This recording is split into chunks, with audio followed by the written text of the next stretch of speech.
Welcome fans and foes, viewers and haters. I'm your raging Canadian and here's today's review.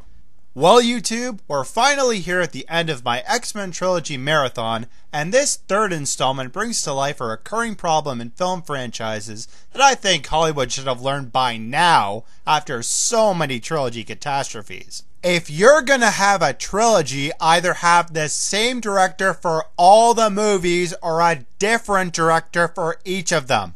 Because X-Men The Last Stand is a prime example of why you shouldn't have a director stick for most of the films and then ditch it before the cameras roll.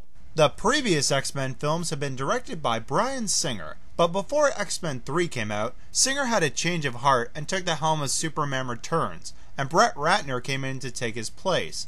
And you would think that at least one of those movies would make up for the other's failures. But no. You could almost tell from the start of X-Men The Last Stand that this was gonna be a different movie. Whereas Bryan Singer knew where to take the extraordinary and have it play on the fields of the realistic and the suspenseful, Brett Ratner only seemed to dumb it down. Most of the scenes we got were conversations with dry dialogue, the action taking place in very surreal settings, and involved way too many characters to keep track of. The other thing is, for a comic book movie adaptation, Brett Ratner seemed to pass up the opportunity to adapt source material that could have made the movie more interesting. Here's a good example for you. In the comics, the character of Juggernaut isn't just some superpowered strongman, he's Professor X's stepbrother. But here, he's just a superpowered strongman. Why would you even pick a British actor for him if you're gonna purposely ignore any relation to these two characters? So the basic plot of the movie is that the problems of every mutant may be at an end when the government reveals they've developed a cure for the mutant gene that will remove their powers. Of course, some mutants are thrilled and others are infuriated. So Magneto and his army of mutants... You know what? I have to say something before I go on any further. Throughout this entire movie, the X-Men continuously say that Magneto has an army of mutants that will destroy everything. In fact, in the marketing for this movie, they show the mutants spread out in large numbers, and the trailer even says that Magneto has an army. Now I guess this was an attempt to draw more people in. After all, if you thought a group or two of mutants was cool, imagine an army.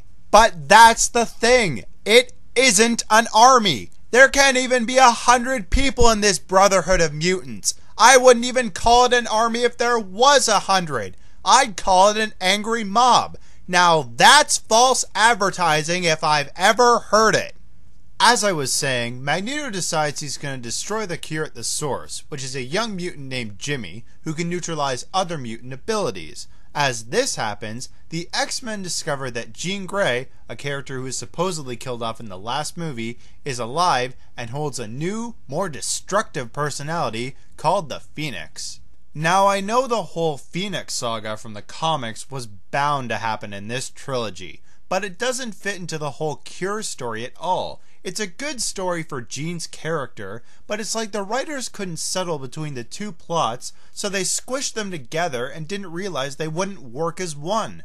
One of the things I noticed about the direction is that it takes some of these characters that we've come to know very well over the last two films and makes them into people that just feel so different. Professor X is a lot more harsher in some scenes, Wolverine is a lot more sympathetic and emotional, and Rogue? Don't even get me started on Rogue. Look, I won't spoil much for you, but the ending of Rogue's story arc felt pretty cheap. It makes her character look like a coward. There's even some major characters from the previous films that have zero story arc and no character development whatsoever in this movie.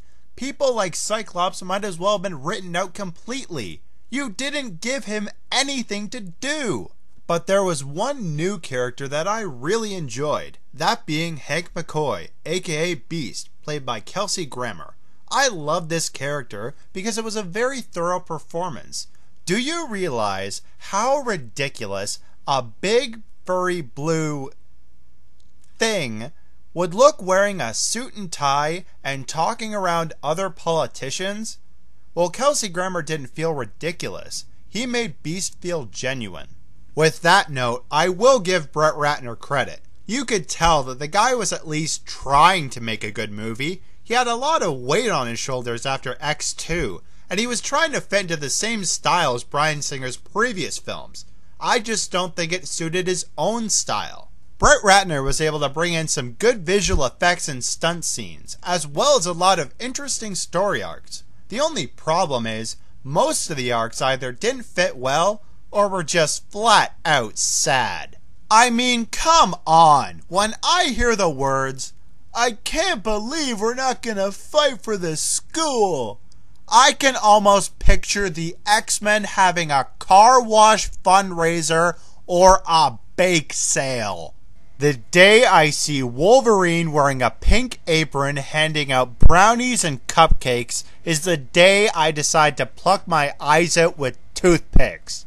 For X-Men's Last Stand, it did stand as a good decent effort for the trilogy, but like most third installments, it just grasped at way too many straws. Or, in a more fitting case, it grasped at way too many characters and way too many plot devices. I won't say that it's completely terrible, but it wasn't a very good movie either. My rating for X-Men The Last Stand is a 3.5 out of 10.